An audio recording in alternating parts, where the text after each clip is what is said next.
આજે બોટાદ વિસ્તારના વોર્ડની અંદર ફેરવો, દરેક અમુક દુકાનો શોપની મુલાકાત પણ મેં લીધી અને મેં હમણાં મીડિયા અને લોકો વચ્ચેથી મને એવું એક વસ્તુ જાણવા મળી છે કે બોટાદ જિલ્લાની અંદર જે આજુબાજુમાં બધા મેડિકલ સ્ટોરો ચાલે છે, બોટાદ સિટીની અંદર જે મેડિકલ સ્ટોરો ચાલે છે, તો એવું મને જાણવા મળ્યું છે કે આ લોકો ફાર્માસ્યુટિકલ જે એમનું જે સર્ટિફિકેટ હોવું જોઈએ એની વગર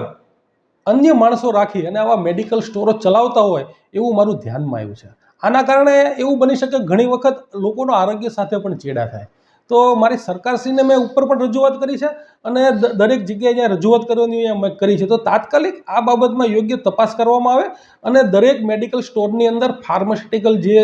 જેની પાસે ડિગ્રી હોય એ જ લોકો બેસે, જેથી લોકોનું આરોગ્ય સાથે ચેડા ન થાય. એટલે આની માટે કોઈ ડ્રગ્સ ઇન્સ્પેક્ટર કે કંઈ પણ નિમવાના થતા હોય તો તાત્કાલિક અસરથી બોટાદ જિલ્લાની અંદર આવા નિમવામાં આવે, જેથી આ લોકોની તપાસ કરી અને યોગ્ય કાર્યવાહી થઈ શકે. એટલે મારી મીડિયા દ્વારા સરકારશ્રીને અને તંત્રને ખાલી નમ્ર અપીલ છે, આ બાબતમાં તપાસ કરી અને જો આવું કંઈ થતું હોય તો યોગ્ય ઘટતા પગલાં લેવામાં આવે એવી એક મારી નમ્ર અપીલ છે. આભાર.